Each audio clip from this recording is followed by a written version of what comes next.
Let's talk throttle response. Hands down, the biggest issue that's discussed with this bike is the way that the throttle feels, and as a response to that, I found a way to fix it for free. But maybe shaving some plastic off of this is not enough. Maybe you want a little bit more, something that you don't think you can get for free. But today I'm here to prove to you that yes, you certainly can.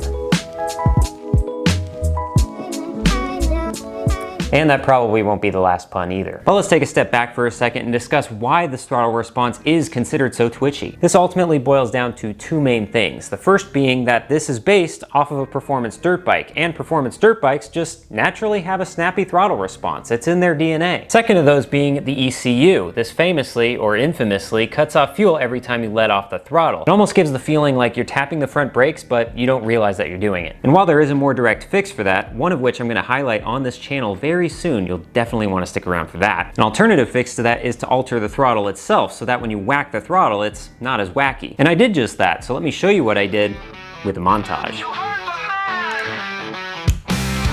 If it's no montage challenge, that means another run. Anyone getting tired of this or something you don't want to miss? It's another montage song made with AI, because I'm not creative, but at least I try. Let's get back to the throttle. In a video about a year or so ago, I took a Dremel to the stock throttle tube here and actually made a channel. This acts as a throttle tamer, and you can buy a similar throttle tube from G2 Ergonomics, but this does the exact same thing for free. However, cutting a channel on this only affects one portion of the throttle response, and maybe you want this in a different place, or you want to shave a lot more, or maybe you want to add more. That's where these come in. These are called throttle cams, and basically what these are is this very end portion of the stock throttle tube. And while these all look pretty similar, they all have different cam profiles with various levels of taming. Whoops. And the best part is that all of these cam profiles are on Thingiverse for free download, so you can easily print these out yourself. That is of course assuming that you have a 3D printer, but maybe you don't have one. I don't have one, but I do have one of these. With a library card, you can do so much more than just check out a book these days. They have a whole bunch of maker items that you can use for free, and I figured that the cost of this would at least be the cost of materials, but it turns out that the prints are also free. That's so cool. I did not know that this was going to be free, actually, because we have two different library systems here. We have the city and we have the county library, and my local county library had a cost of 15 cents per gram. We'll weigh it and see exactly how much this would have cost me at the county, but with the city, free. Support your local libraries. Time for full disclosure though, these are not actually going to be free. They do require that you have these ODI lock-on grips. So this actually has a cam profile that's these exact same things that you can pop off and put on a new one. So the grips themselves cost about 25 to 30 bucks, so it's not exactly cheap, but if you have to replace your throttle grips anyway, then consider this just a little bit extra to get a whole bunch of variation and customization in your cam profiles. Still fraction of the cost of G2 Ergonomics. So let's actually take a look at what these cam profiles look like. When you get the Thingiverse download, you get 4 different cam profiles, and each of them have their own various levels of throttle taming. They basically go from barely any at all to a little to medium to extreme throttle taming. But then there's a 5th option, as you may have noticed. This one is actually different, and I had to pay for this one. A guy named MackusDesigns actually makes his own custom throttle cam profile. You can get this for $10 on Etsy. And this one is very unique in itself because not only does it have the throttle taming here, which kind of equates to like the medium version on the Thingiverse file, but it also has more material on the other end of things. So that way it actually keeps the same distance, the same circumference around the whole cam profile. Some people do actually argue that my free fix here is not ideal because it's just shaving off the cam profile and you're not adding anything to it elsewhere, so that it's going to have more or less a dead spot. Although I've been running this for, like I said, like a year, 2 years maybe at this point, and I haven't really noticed anything. These free Thingiverse ones, on the other hand, don't have what the MackusDesign has in adding any material elsewhere. This has a similar design to the free fix that I did with the Dremel on my stock throttle tube. So you can see that the throttle taming is right here,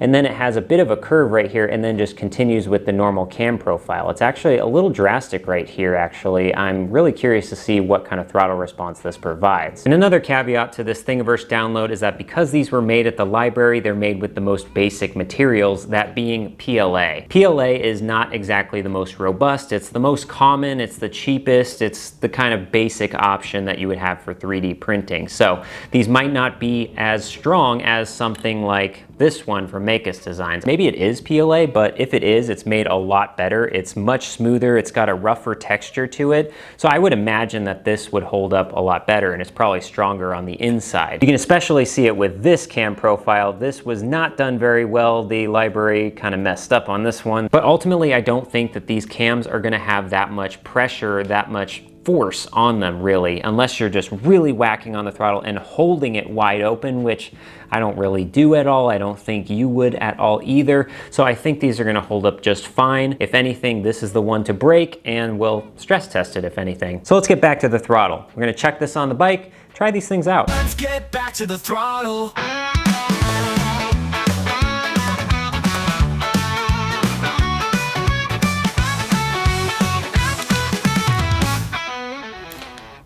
That's not what I was expecting. It's a little sticky. Let's try another one actually. I will say this one actually slowed down a lot easier, so we'll see how that does. That's better. Well, that was not exactly what I was expecting from the get-go, but again, you know, this was printed by someone else, so of course there's a little bit of variance, but I did actually make sure that that white one that I started with is now on here. That's the one I'm using right now.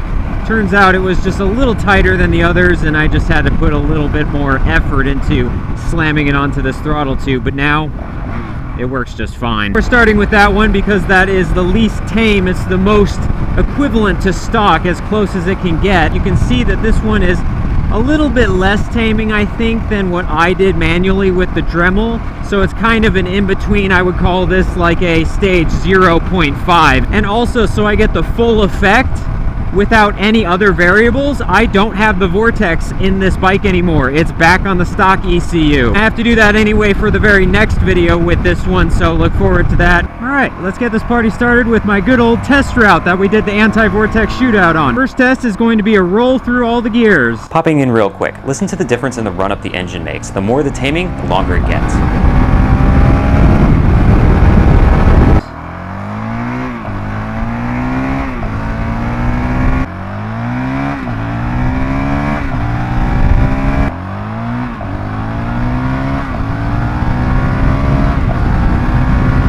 Okay, this is another test that I want to do because I noticed this when I went from stock to modified, which is a rolling acceleration. So I'm going to get up to 40 miles an hour here. One-handed, and whoa! That was punchy. I'll be really curious to see how the taming handles that at different levels. Here we go. 40. That was the smoothest by far. Now I'm really curious to see what 3.0 does. That was by far the easiest pull ever. There was no movement at all in that.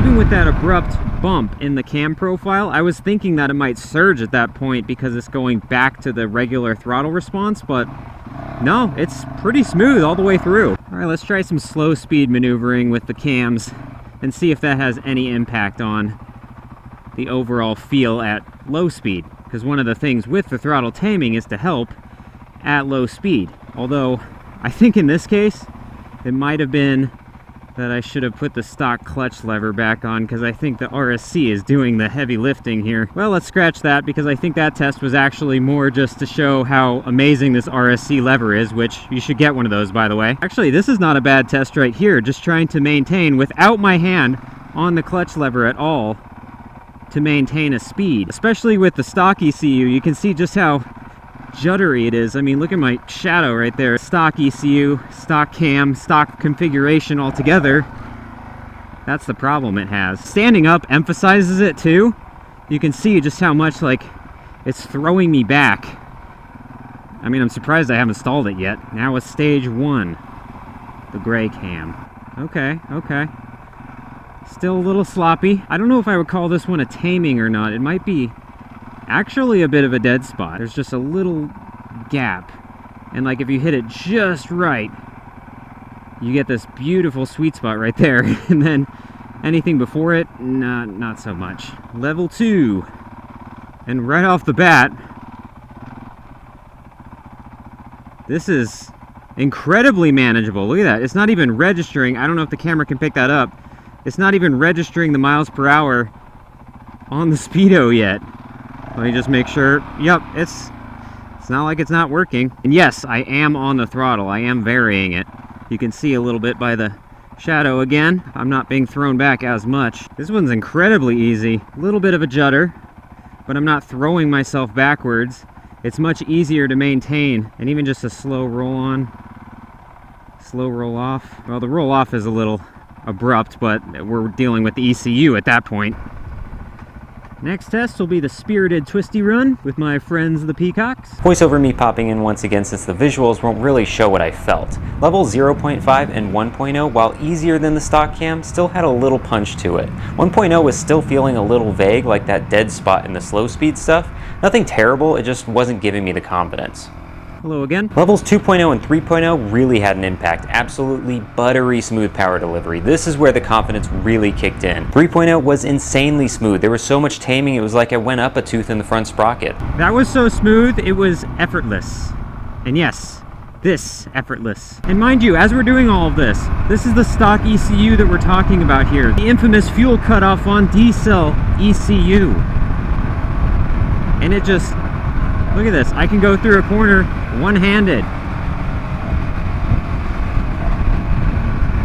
One-handed. Let's not forget it all about the MackusDesigns. How does that stack up? It's interesting because I wouldn't consider this one throttle taming in a sense compared to the other ones. Rather, I would say that this one is just giving you more of a throttle delivery at a different point when you twist the wrist. Because if you look at the actual cam profile, it's pretty circular the entire way around. There's no flat bits. Nothing compared to the other ones. This one's almost like it's in the middle because it does give a tiny little bit of throttle taming because the circumference is so small at the initial throttle input, but then because it gets wider on the back end, when you really whack it on, it just swells. So ultimately, I think this one is not going to be on the roster, any of my choices that I would continue to use, because I think this one has better applications, honestly, for off-road. This was ultimately marketed as a CRF 450R with the caveat that it will also work with the X, the L, the RL. It's that swell that it gives, that wide open throttle, that I think makes more sense on a racetrack for supercross or motocross. And I kind of get the thought process behind the circumference on this because it kind of matches the stock one.